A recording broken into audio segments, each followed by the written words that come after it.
Well, businesses need to transform because the people that businesses interact with on a daily basis have transformed, and transformed how they communicate and how they process information. We now have people who are incredibly capable at processing information. If you think of your typical scene of a Sunday evening, Saturday evening, watching The X Factor, and you were to take that scene back 10 years ago, you would have had your average family sitting on the couch watching the show and maybe talking to each other. You look at that scene today and you have people sitting watching the show.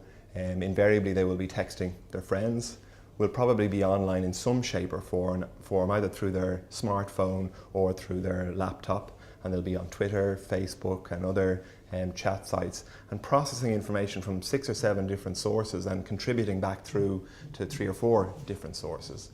If you think of us as businesses, that poses 3 significant challenges for us.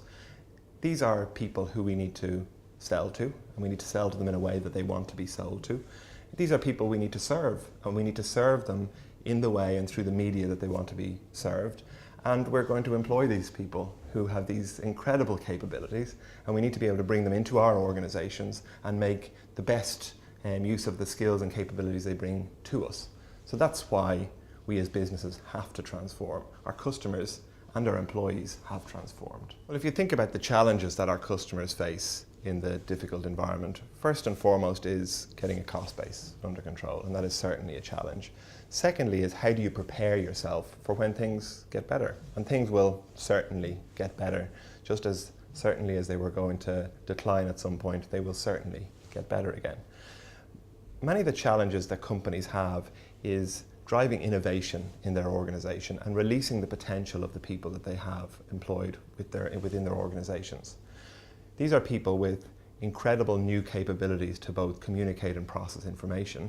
However, the technology stack that is deployed in most organizations doesn't necessarily enable that. And that creates a huge barrier to innovation in many organizations.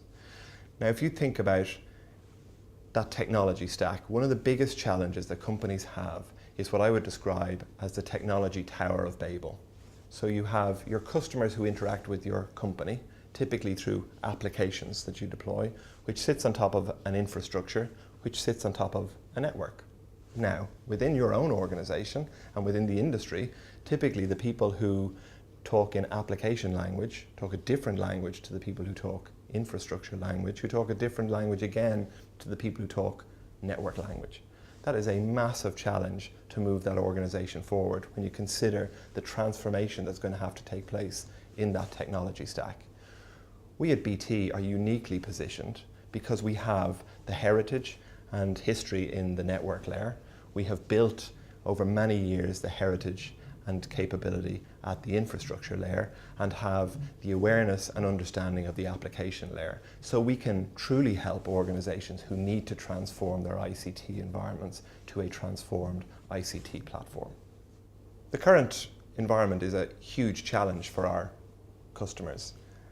As I've said before, they are faced with large legacy environments that they need to transform, and they need to transform them with the minimal possible capital outlay, because capital for our customers is a huge challenge.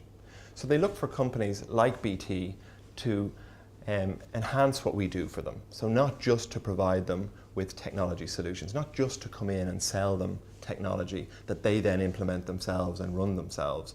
More and more our customers are looking for us to sit down with them, understand what they're trying to do with the technology, and then deliver that back to them as a service, which means they don't have the cost of running and operating these services.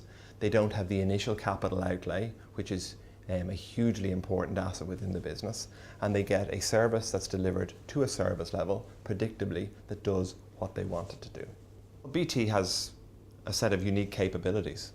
First of all, BT is a large global organisation, so we don't just bring the innovation that we deliver to our customers here locally.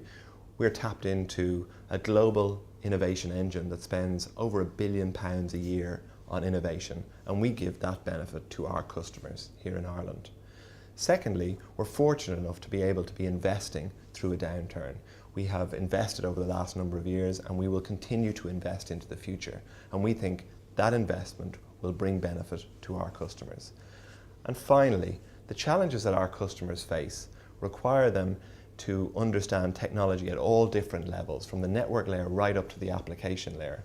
And BT is a unique company, having capability at all those levels with highly skilled people who can help our customers deal with the many challenges that they face today.